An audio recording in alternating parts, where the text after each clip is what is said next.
Alright, what's going on, people? I'm gonna do something a little different in this one. Pretty much gonna do like a voiceover if I can. Not sure how it's gonna go, but we'll figure it out. Um, so I'm recording on my Mint machine, and what I actually recorded on the video, what I actually what I actually recorded the video on that you're seeing here was on Slackware 14, and I was CH rooted into my LFS machine. So you file all those layers down, and that's what I got. Um, but I'm gonna do a voiceover, so maybe I can skip forward through some parts and slim it up a little bit. And actually, what the deal is I made the video, but I didn't have a mic, so I'll try it this way and see if I can maybe skip through some sections or something relatively fast. Alright, so basically, where we are here now is I'm inside my LFS machine, okay? And what I want to do is I want to clone. Uh, this first section here is a little small, and I fixed that in the next couple seconds here. I'll pop it back up. But to sanitize myself away from destroying my operating system, I wanted to clone my host machine, or my stable machine, which I'll call a host. You need two machines to do, or two LFSs to do this. One will be my host, which is my stable one. It's just a stable clone, and the second will be my target. Now the target I'm going to use is I'm going to use my pre BLFS machine as a target, and the reason why I'm doing that is um, when it comes to bloat or anything else like that, or customization, I want to use the the most stock form, I guess, of LFS that I can, 6.2 that I can. And you don't have to if you don't want to, but that's just the route I'm taking on this tutorial.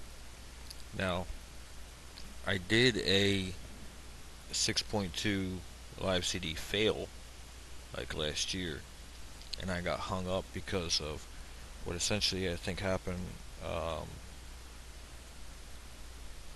I made the CDs and they were okay, but when I went to go recreate them, it just didn't happen. It was like that time you made one good thing of rice pudding, and then that would never happen again.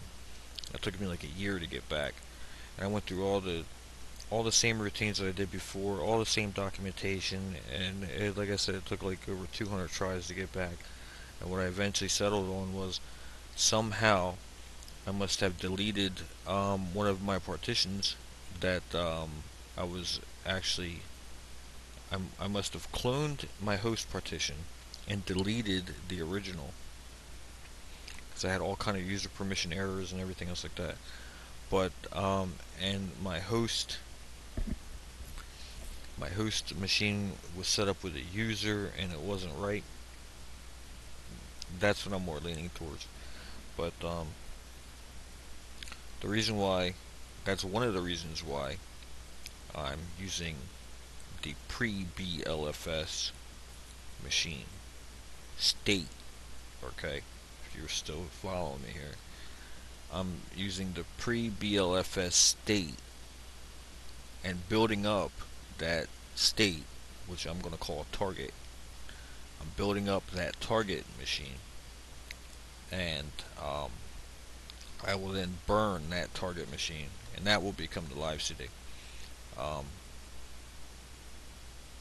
and that's how I got around a lot of the problems that I had, in which the live CD booted, and everything was fine, but I got one stupid little error in the very beginning. If you guys want to watch that, or if you have seen that, I got one error during the boot. Sysvinit 2.86, I think it is. It would fail, and I couldn't use some of my programs, like Screen. I couldn't create a var log or something else like that, and it had, I don't know really what it was, but the CD worked, and it did boot, but I couldn't use some of the things that I put on it before. Okay, so um, this is going to be like a pre LFS or pre BLFS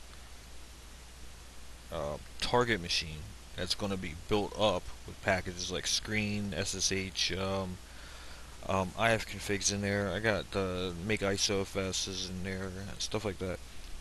I'm going to build it up to that. Then we're going to burn that machine, and it's kind of okay to do that because, um, for one, it will cut down on all the essential, or not the essential, but it will cut down on all the users that you may have added to the LFS.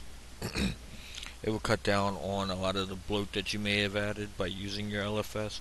Um, my target size for this is like under 700 megabytes. Okay, nobody seems to think Linux should fit on 700 megabytes but me anymore. So, but that's how it was. That's how I want to keep it. Okay, um, and that's what I'm going to shoot for. So, basically, what's going on here is I have HDA1, HDA2 is a swap partition. 3 is my current state of the machine, which is um, regular usage. Okay.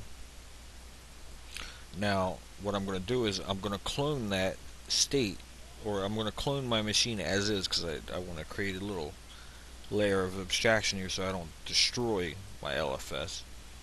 I want to clone that, and I'm going to call that a host partition. And that's going to be actually on HDA4. And then, after I'm done that, I'm going to clone my pre-BLFS state, okay, or the original. I'm going to clone that, and I'm going to put down an HDB2, okay. So when I'm done, I'm going to have an LFS 6.2 built up with everything I need on it, okay, as a host. Then I'm going to use that host to mount my target, chroot into my target, build it up, um, build up the kernel, follow the documentation, and then we're going to rip off that target machine. Is then going to become our live CD. Okay, okay, and that's how I'm going to do it. So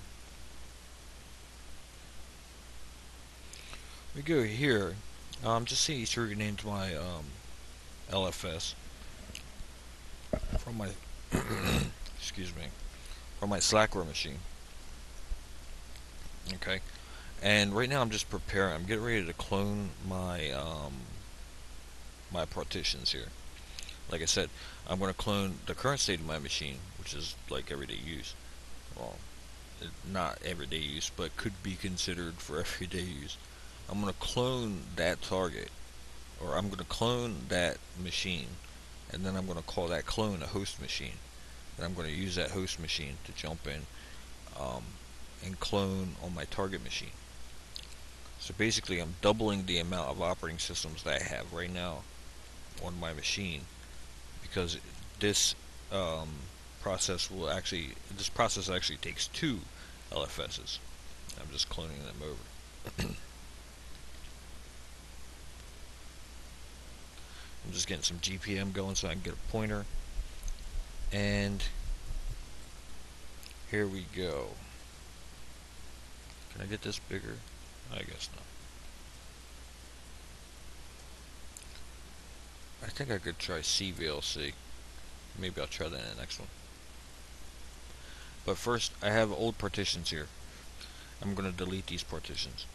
I'm going to delete 4. I need to make room. And these are old partitions that I used while I was testing out and everything else like that. So I'm just going to remove these partitions. just to make room. And you may want to do this too if you don't have enough room or anything. I was working off of I was working off of a 30 gig drive and a 20 gig drive, and my 30 was really running out of room. Now you don't need two hard drives to do this, but that's just how it panned out for me. And I'm just removing my old stuff, making a clean, nice new base. Okay. And after every time you do it, anytime you do anything with fdisk and whatnot, you really want to reboot your machine. Okay, so that's exactly pretty much what I'm doing here. I just erased those two partitions that I needed to clear out to make room for two new partitions. Okay, okie dokie. See if I can do CVLC on this one. I think this is called Prep 2.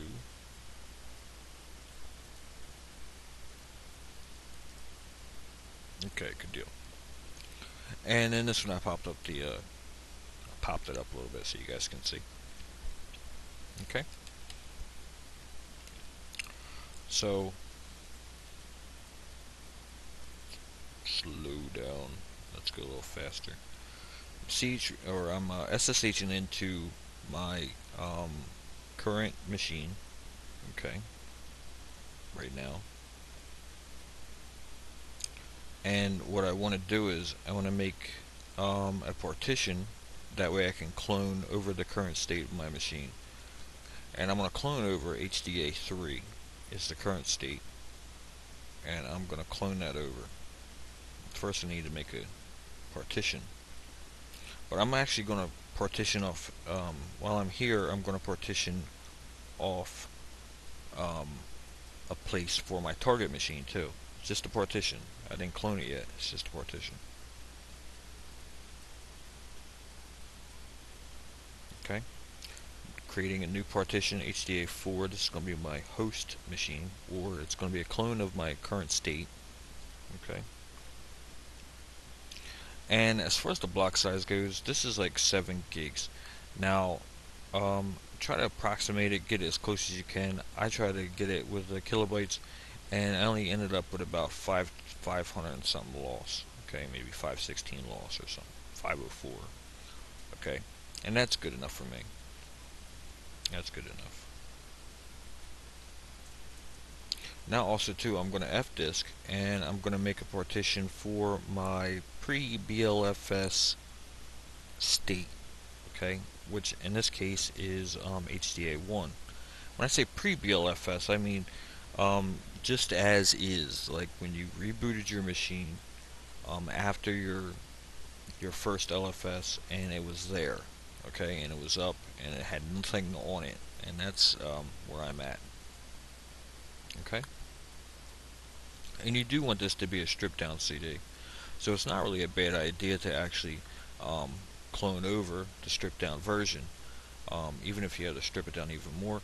But on my on the current state of my machine, I don't have a tools directory, how we did in our LFS when we were all done. I don't have any of that, so I would like to have those tools.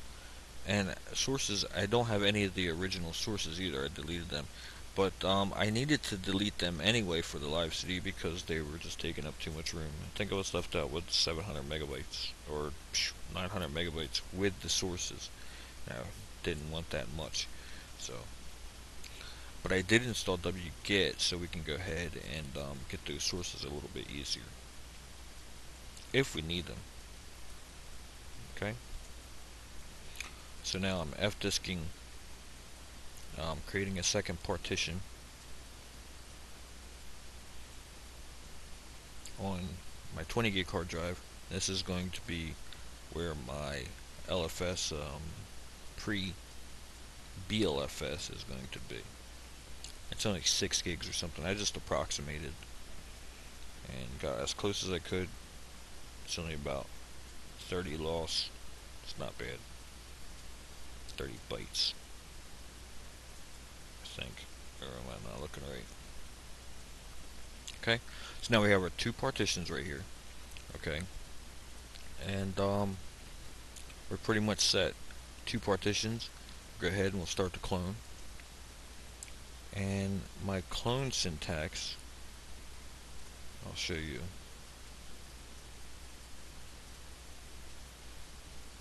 It's not too bad.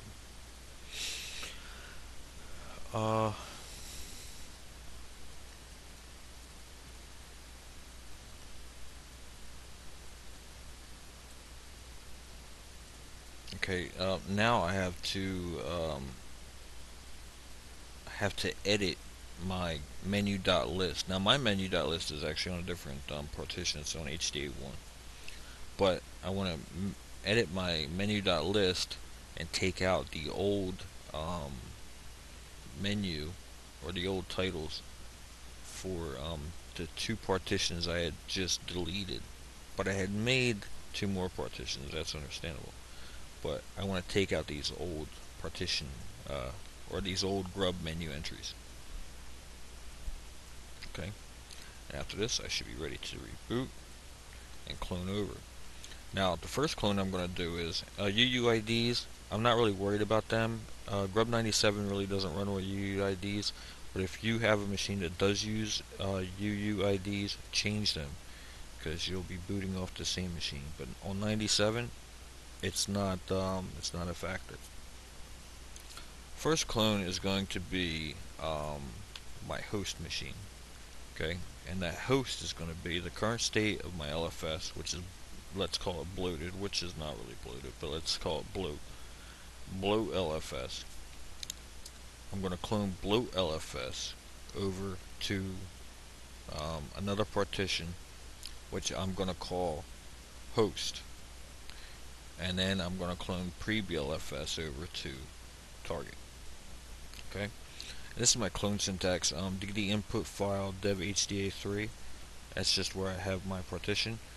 And my output file is going to be dev HDA4. That's where my new host machine is going to reside. Okay. All right.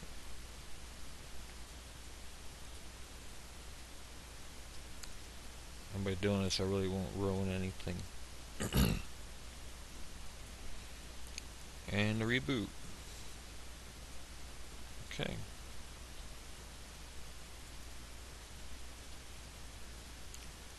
So now, on number 3, this is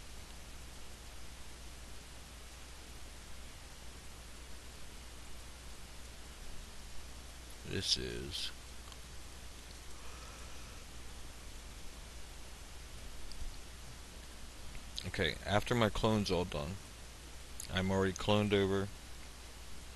My machine is still up, and I'm currently on my stable LFS. Okay, I'm currently on the stable state, the current state of my LFS machine. Now, what I'm going to do is I need to mount my cloned over hard drive, or my cloned over partition, or my host. I need to mount my host and change my etc stat, because when you clone over, your etc stat don't change or nothing else. Everything's exactly the same, so you want to change that, or else you'll be rebooting back into your machine, or rebooting back in the same partition, and that's not what we want to do. And definitely too, if you have UUIDs and your grub takes UUIDs to boot, you definitely want to change them with Tune2FS or something else.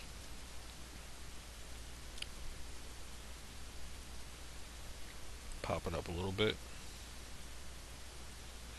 Clone is done. I'm changing into it now.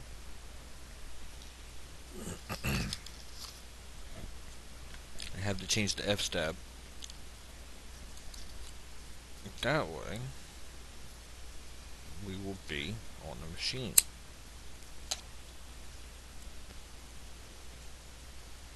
If you can see here, I'm HDA3. Okay. Go back.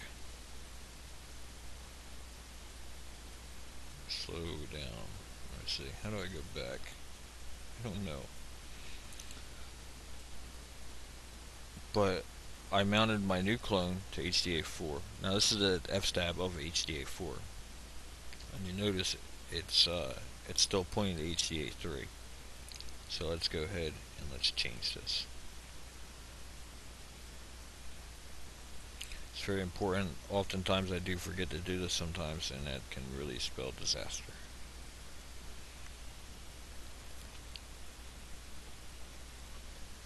Okay, that is done. Now, it would be a good idea to change this in our grub menu.list so we can actually boot into this host machine. Okay. Like I said, my grub is on a different partition, so I'm just going to go into that, add a menu entry.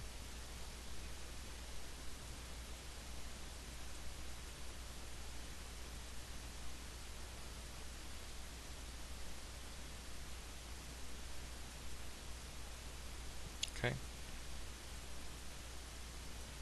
This is going to be my host machine.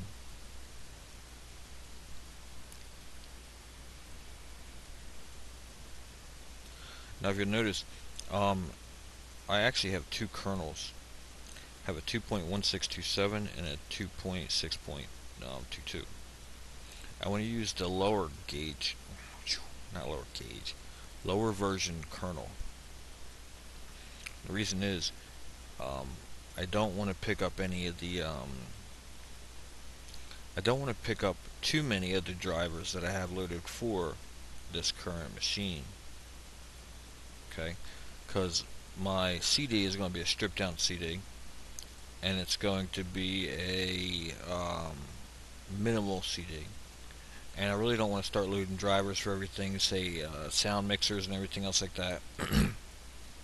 It would be good to have that, but I don't have any sound. If I had sound on this machine, I don't want to load those drivers into the kernel, and when I go make the kernel, I don't want those modules to be there because I don't have any sound on this live CD. You understand?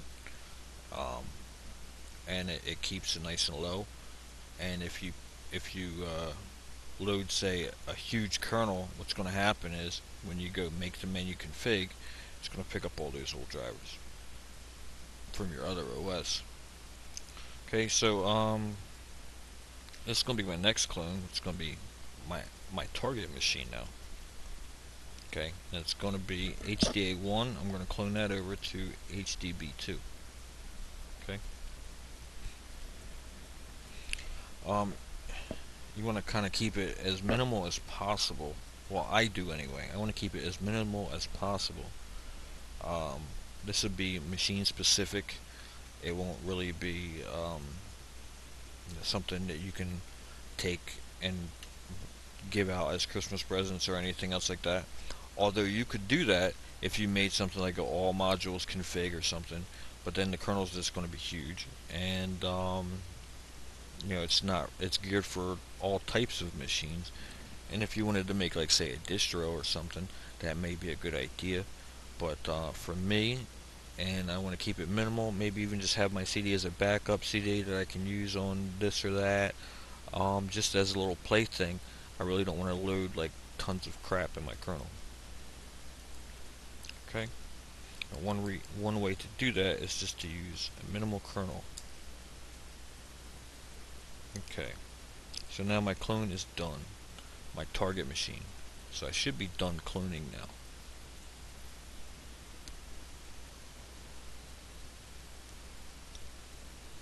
And don't forget, you have to fix your Etsy F-stab. So in my target machine, I'm also going to mount that and fix the F-stab in that.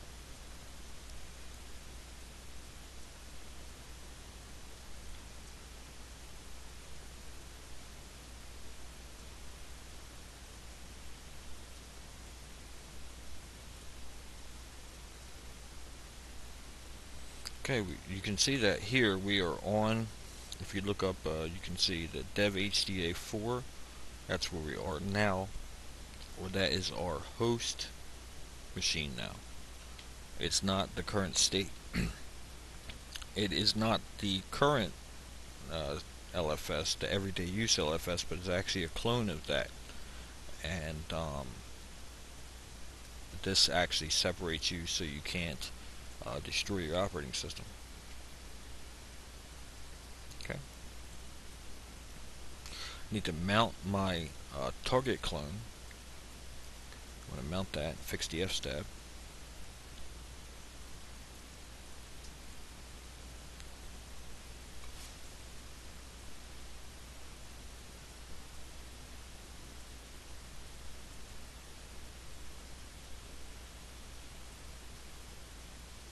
See the F-stab here still points back to HD81. That's not good.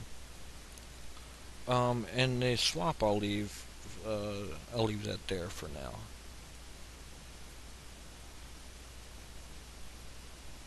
And don't forget to add a menu entry to your grub menu.list. That way you can boot it. Boot it and just check it out. Make sure that it actually does boot and that the clone was actually successful.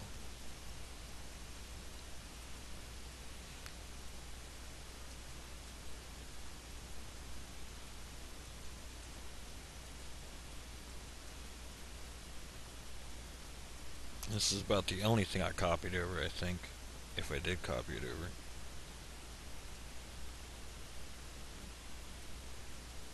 Yeah, I did. This is going to be my clone of my stripped down pre-LFS, pre-BLFS. I say pre-BLFS, I mean like, no packages. Or how it was when we first booted. Okay. So I'm gonna reboot the machine.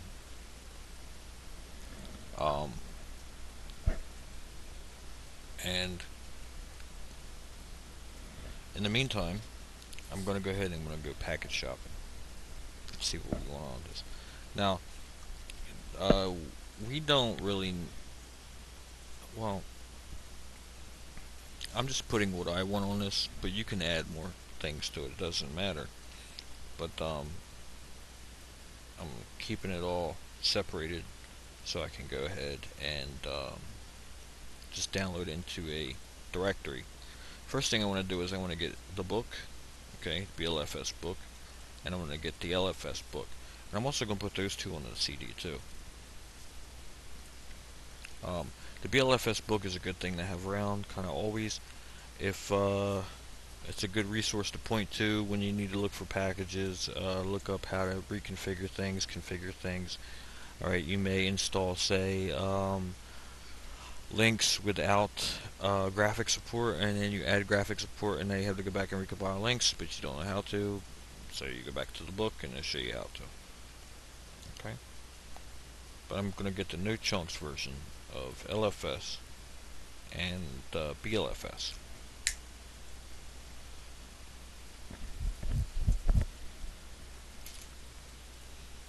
Okay. Now the reason why I'm getting the LFS CD is, or the LFS book that we used to build. I want to. We need the CH root in, and I don't remember how to CH root mount and bind in the proper way according to the book. So that's why we're getting that. And two, it's good to have the documentation there if you need it. Both books are good to have, especially if you make like a live CD. Like, hey, why don't you try this out? You have the same computer as me, whatever. Or even if you just throw it up in VM. I mean, if you want to keep it minimal, throw it up in VM. And if somebody wants to build their own Linux from scratch from this live CD, they'll have the book there for them. They'll have the BLFS there for them. But like I said, some of the packages, actually all the sources, are not going to be there. And that's okay too. It would kind of give it a dual task. Like I said, I don't want to make it too huge. So the clone booted. I changed it, rebooted it to see if it would boot and everything worked right. But what happened is, I don't have SSH on that clone. Duh. It's It's how it was when it first booted. So that's okay. It's it's still booted. It worked off screen, and I'm just gonna go ahead and get some packages while I reboot the machine, and I go back to my host. I need to get ifconfig is definitely one. It's a part of NetTools, I think.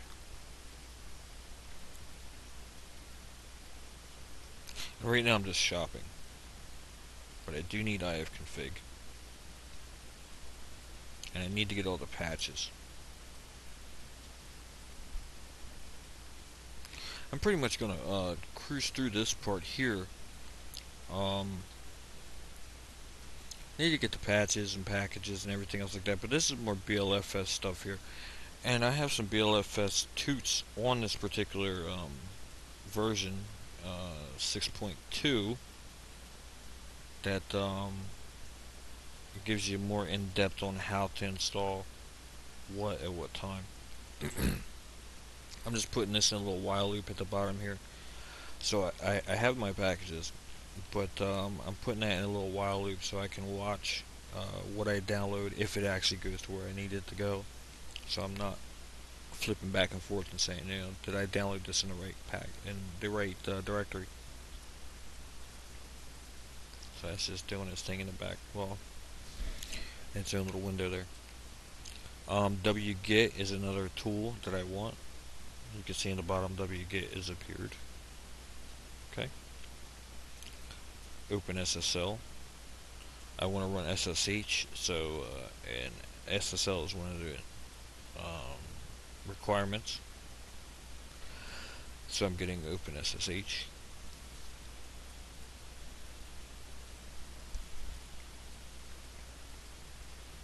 Basic calculator, no. Wireless tools. Wireless tools is a good idea to get if you're on a wireless machine. Okay, even if you're making this for a wireless machine, you may want to get that and put that package in there. This isn't for a wireless machine though, so I'm not getting that. Also too, if you get something for a wireless machine, you might want to get GPM. GPM is good as your trackpad control, your mouse. Well, basically your trackpad control, so you might want to get that. Web browser links with a Y and links with an I. Links with a Y you can use as a to view HTML. It's got more colors to it. That's about it. You can use it to read stuff too, but I usually use it for just like a HTML document browser. And it's got a great function too. You can download source with it, or you can download a formatted page, so you can actually get FTP links out of it with links dump. So that's why I get two browsers usually. You can do that too with links with an I, but I like doing it better with links with a Y. DHCP and DHCPD, you may want to get them, but I'm setting up static links for my internet, so I don't need DHCP. And I'm trying to keep it small. iNetUtils, it's got FTP, Nets, what is that, Telnet's there. I think Netstat might be in there too. And those are good tools to have.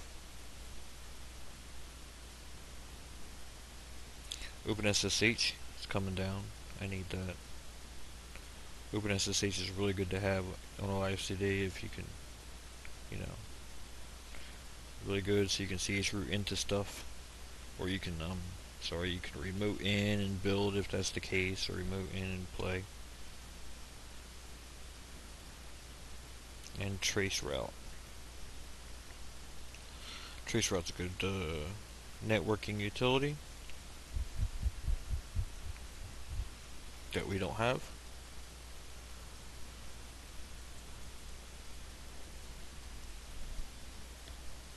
No servers on this one, except for OpenSSH. I don't think I had a server on the other one, but nothing, no mail, nothing like that. Definitely no front end stuff.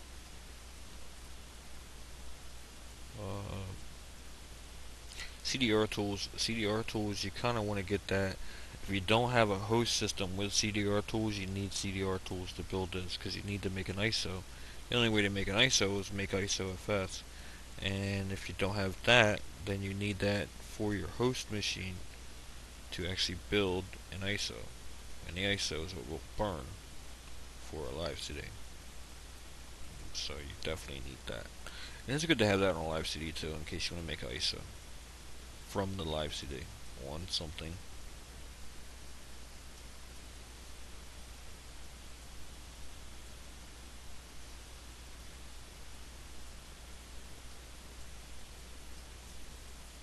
Okay, and screen. Screen is a great utility. I recommend everybody gets it. And I'm going to get it for my live CD. But the problem is with screen, this package link here is broken to where screen is actually located. So, but I'm not really going to let that slow me down. What I am going to do is, you can use Slackware 10.2 for this particular LFS, and it's pretty similar. So, basically, I'm just going to run over to get the source code from OSU, OSL, out of the Slackware packages, and I'm going to build. I'm going to build screen that I got from Slackware packages. You see 10.2. Okay.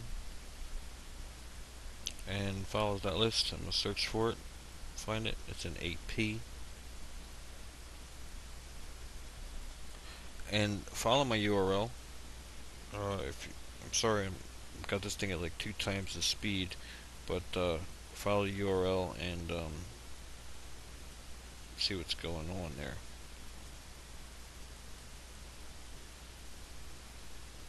I'll slow it down a little bit. Even if you have to pause it, it's just an OSU OSL.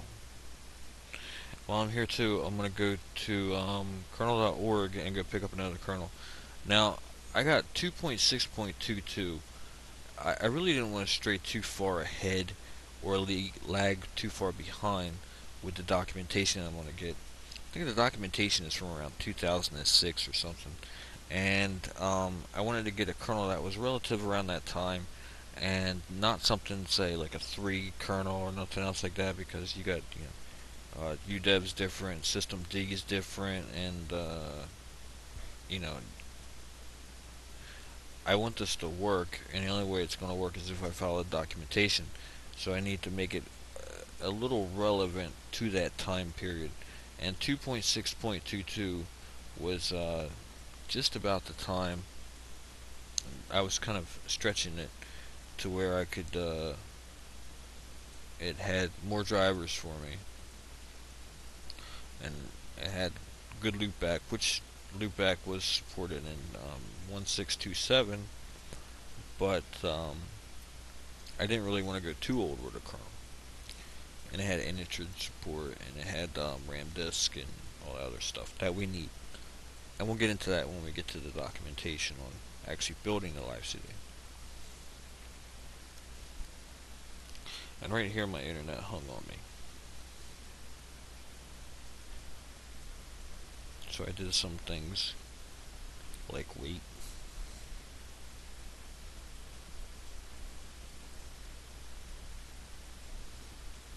All my packages are here. I'm going to clean up a little bit and just move stuff around. Kind of want to group all the packages and patches all together, sort of.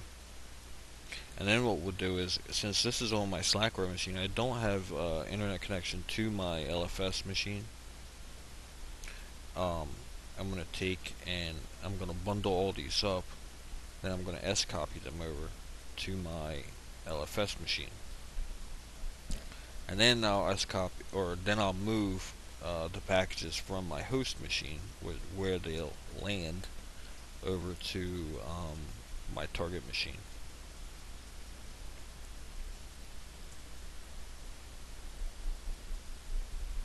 Okay, and I'm still waiting on the kernel. Ping's working, but ping times out. See, I'm getting a little bit, and then it drops off.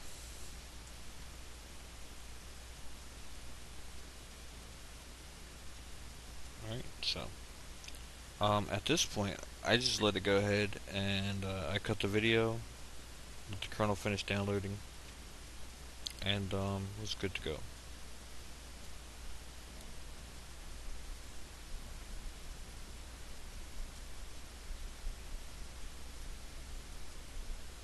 Okay, good deal. Preparation, let's see where we at here. Prep 5.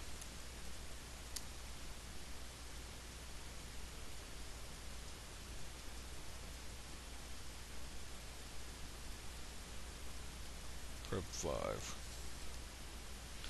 Okay. In this one, our kernel's done. We have it. I'm running a 1627 kernel right now on my host. Like I said, I want to keep it stripped down. Bare minimal.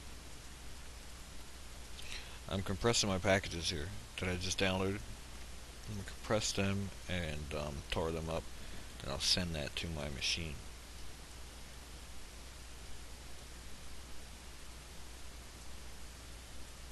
Okay, on my host machine. Now if you see here, I'm at 261627.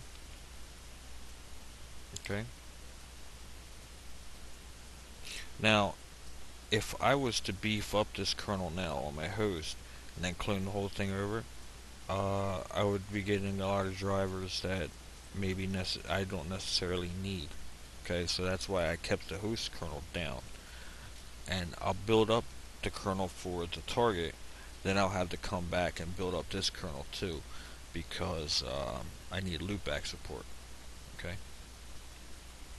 so I kind of got to flip-flop a little bit there, but like I said, I don't really want to add things that I don't need. Now, if this was a 2.6.22, I would have a lot of the default drivers that come with that, and when I chroot into my target machine, it would pick up those modules that were already loaded, and it would load those into the new kernel. I'm really not down with that. Okay, I just want a stripped down version.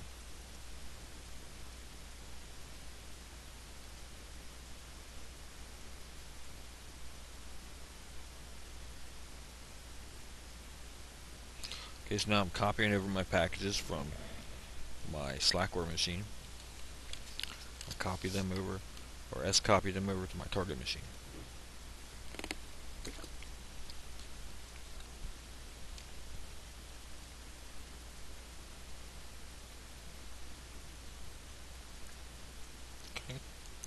Okay, there. B sudo. Look here, B sudo. You see a dash in front of my bash up there.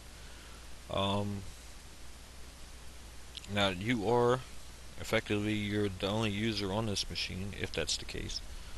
I am the only user on this machine, and Sue still keeps the same ID, but just changes the prompt.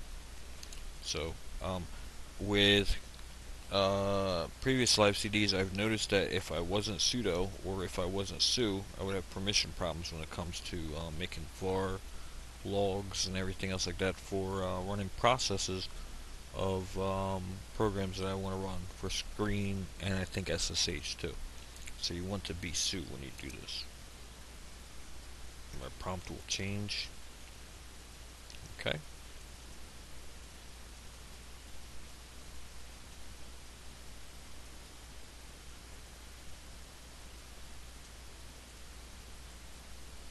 I'll pull up the documentation, and then what I need to do is we need to chroot into the machine, but we need to follow the documentation on how to do that. Chrooting for different machines is different with a lot of machines, but first I want to make an export variable, okay, a mount point. Then I want to make that mount point, and now I want to mount my target machine to that mount point. Mount bind dev lfs, the $sign lfs dev, and pretty much go through everything in 6.2 of the book. Chrooting is kind of different for a lot of different machines. Memorizing it, I get the gist of it, but memorizing exactly what I need to mount. Anytime you change the fstab, then if you need to chroot in, you'll have something new to chroot into. So I try to not really memorize it too much. But 6.60 cleaning up is what we need to do next. Well, not cleaning up, but this is the chroot syntax we need to enter to actually chroot into our target machine. You'll find that in the book where it says from now on when entering the chroot environment. Okay.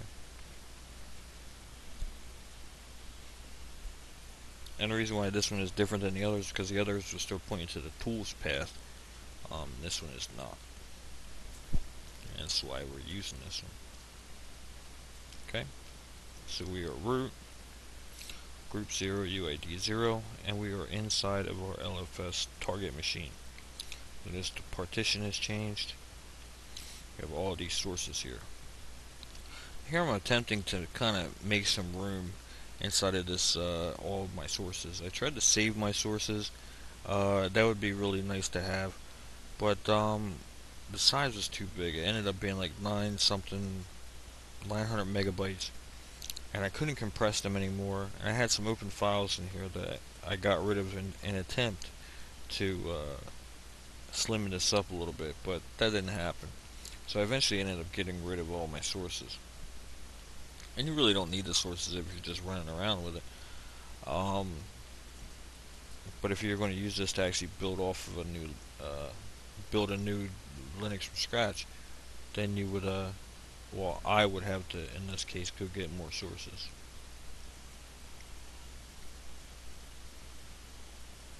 So I just went ahead and deleted them.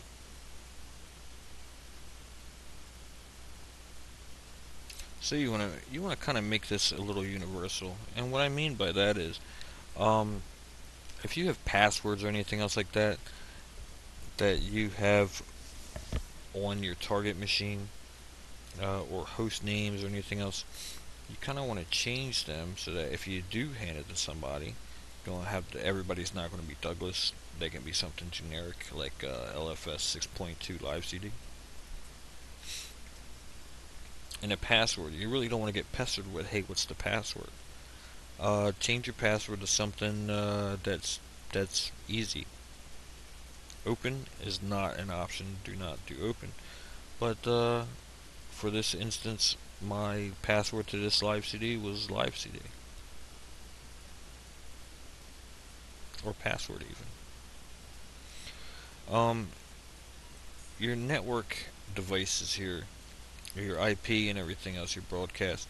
Figure out kind of a generic go around. 1.118 was mine, but I'm going to change mine to 318. Now that's some machines. So a lot of routers are not 318, but mine is. My little test router is so.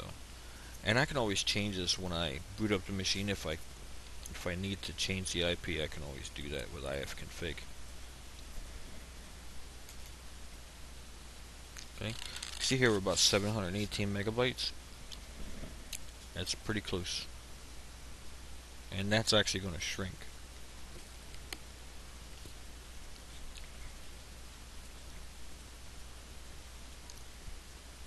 Right now I'm trying to find out where I can get more room from.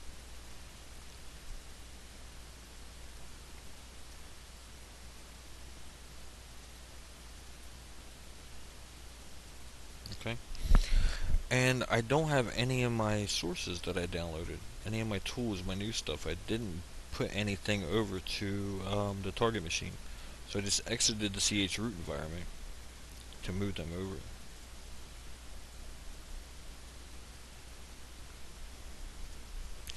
And I'm also going to send all my documentation over to my host machine and throw that also on my target machine.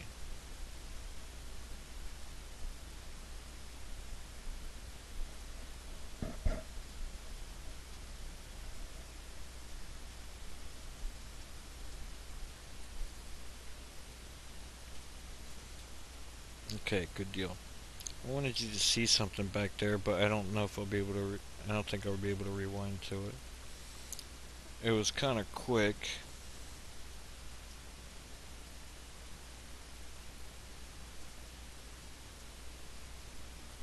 But I chrooted back in, and the way that I did that, I threw an exclamation point in chroot. So I ran the last chroot command, making a place to put my packages. I call it sources again, even though I just deleted the old sources.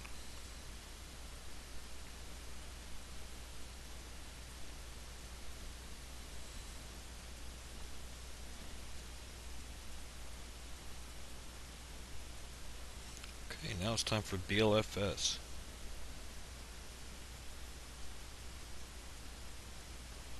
You kind of want to plan out what you're going to need at what time. OpenSSL is good for a lot of programs in here, but what I'm going to do is first I'm going to get my ifconfig going, and then I'm going to get the NetTools going. And I could say, let me run into wget and let me run into links and all that other stuff like that, but OpenSSH is going to need OpenSSL, and OpenSSL is also a not a recommended, maybe it's a recommended package for wget and links. So you kind of want to plan ahead to what packages to install first. So in that case, I installed OpenSSH or OpenSSL before I installed links or wget. Okay, and I'm just configuring packages right here. It's going to be ifconfig.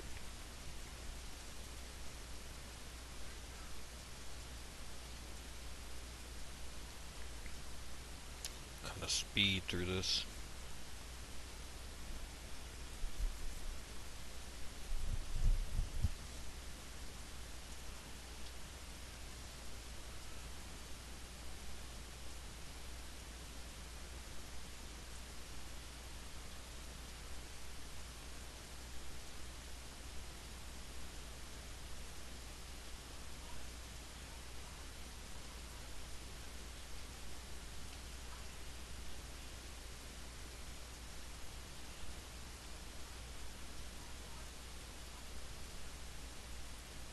Okay.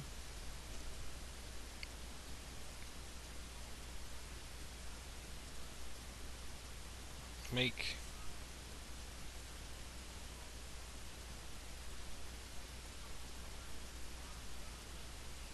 And now, like it says in documentation, bsu. Okay, ifconfig works. And by bsu is just, make sure you're su or just, initutils.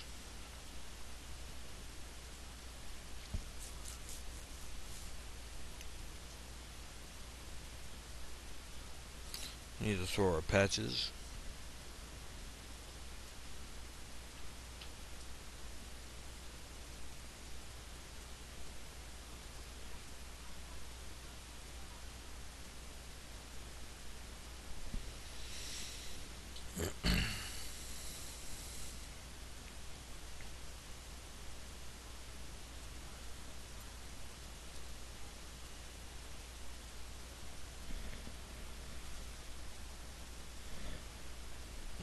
Kidoki.